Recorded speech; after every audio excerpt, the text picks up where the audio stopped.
Memória Petrobras, depoimento de Júlio Lins, entrevistado por Miriam Colares, Garupa, 26 de janeiro de 2005, realização Museu da Pessoa, entrevista UNBC 06.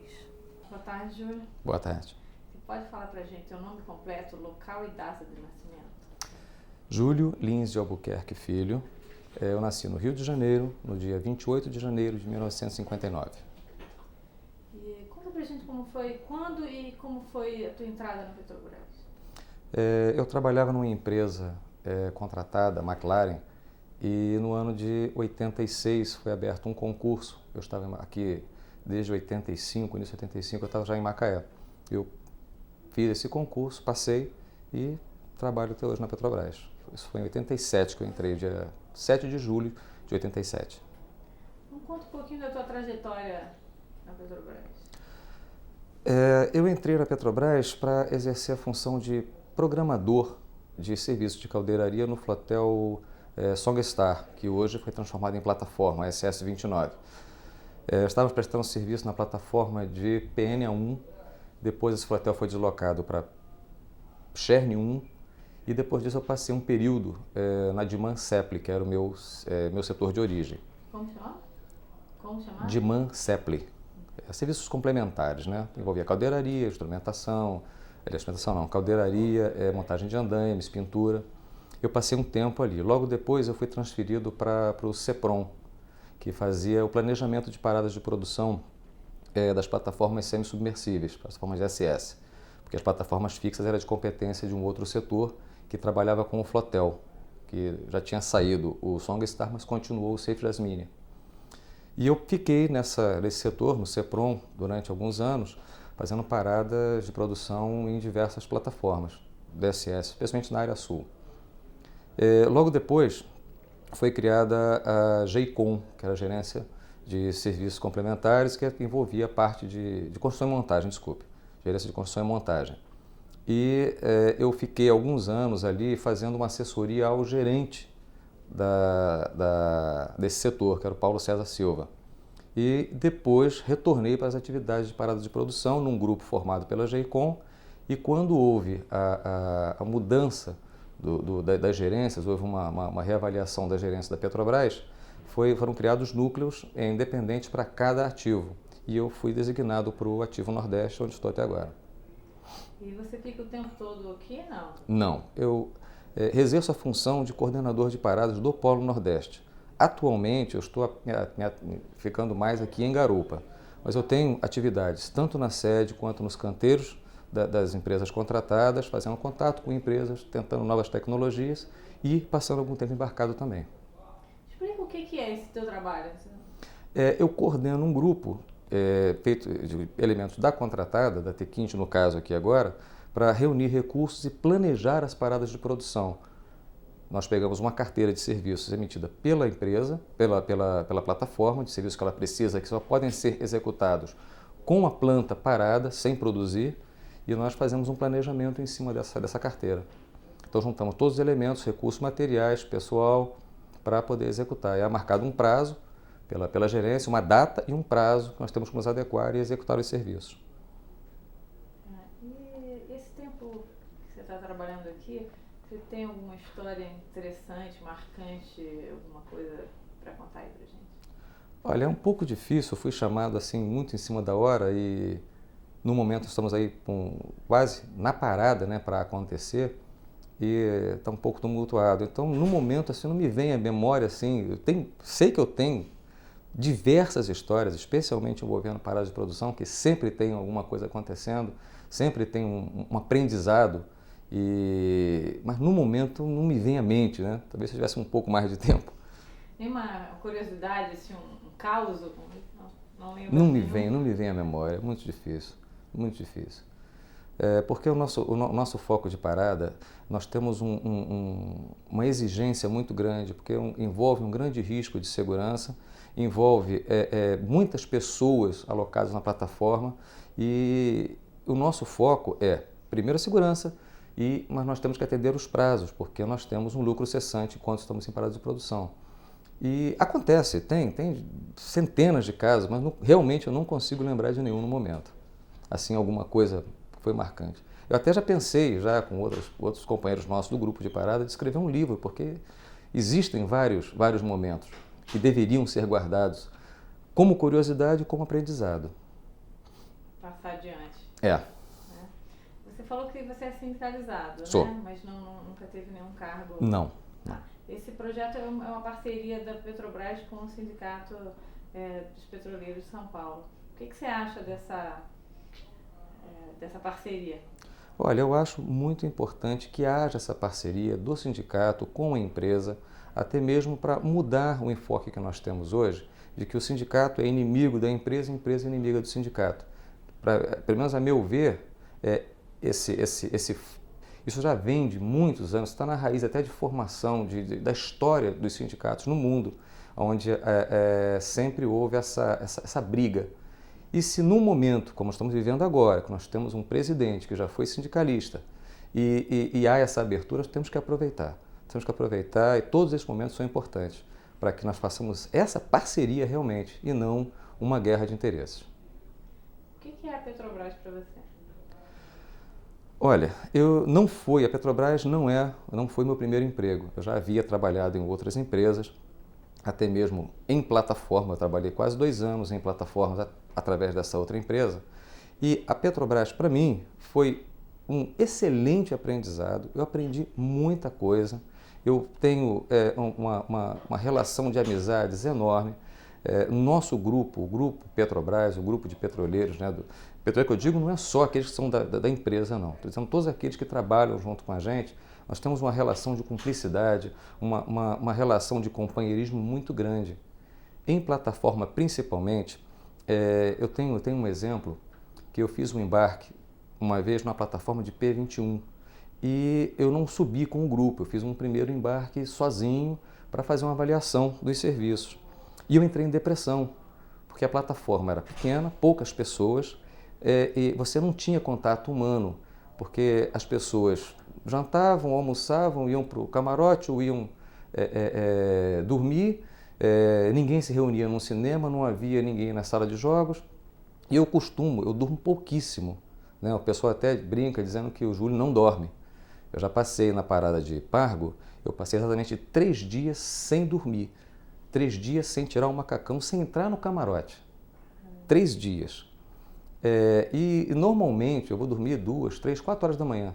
E quando é no outro dia, no máximo 8 horas eu já estou em pé de novo, porque eu não sigo, enquanto estou em planejamento, eu não tenho uma escala, eu não tenho que seguir uma escala. Então eu mesmo faço o meu horário, mas é sempre assim. Então essa talvez até seria até uma curiosidade, talvez, né? uma brincadeira, que realmente o pessoal diz que o Júlio não dorme, porque eles vão dormir 10, 11 horas, eu estou ali. Quando eles chegam lá, 8 horas da manhã, estão me vendo de novo na área. Você não dorme não, cara? Já ouvi muito isso, já ouvi bastante. Então, nessa plataforma de P21, eu não tive isso. Eu entrei em depressão. E uma outra vez em que eu fui escalado para cobrir as férias de um companheiro nosso na plataforma de Carapeba 1, eu nunca tinha vindo para o Polo Nordeste na época e eu não tinha nenhum referencial, que isso para mim é importantíssimo. Eu preciso muito desse contato humano, eu preciso muito me sentir, assim, ter amigos perto de mim. E quando eu fui escalado para embarcar, eu fiquei preocupado, porque eu não conhecia ninguém na área, não tinha nenhum ponto referencial. E eu naquela noite, eu já estava entrando em depressão. Quando o helicóptero estava se aproximando da plataforma, que eu olhei para o heliponto, eu vi um comissário da empresa, acho que era Palheta, se eu não me engano, que tinha sido um companheiro nosso, no flotel. Naquele momento eu já relaxei. Eu preciso muito do contato humano, eu preciso muito de um referencial. Isso é porque eu falo muito e sei ouvir também. Então eu preciso ter essa correlação. E a Petrobras me ensinou muito isso. Eu, quando eu trabalhava em outras empresas, você cumpria o seu horário de 7 horas da manhã até 5 da tarde, final de semana, você não tem contato. E aqui, em plataforma, você não tem isso. Que aqui é a nossa segunda casa, não tem jeito. Às vezes a gente passa muito mais tempo numa plataforma do que em casa, né? E essa cumplicidade é importante, eu acho. Então fala um pouco dessas características, você está falando dessa vida, né, da depressão, porque é uma vida muito diferente, né? Esse tempo que vocês passam aqui.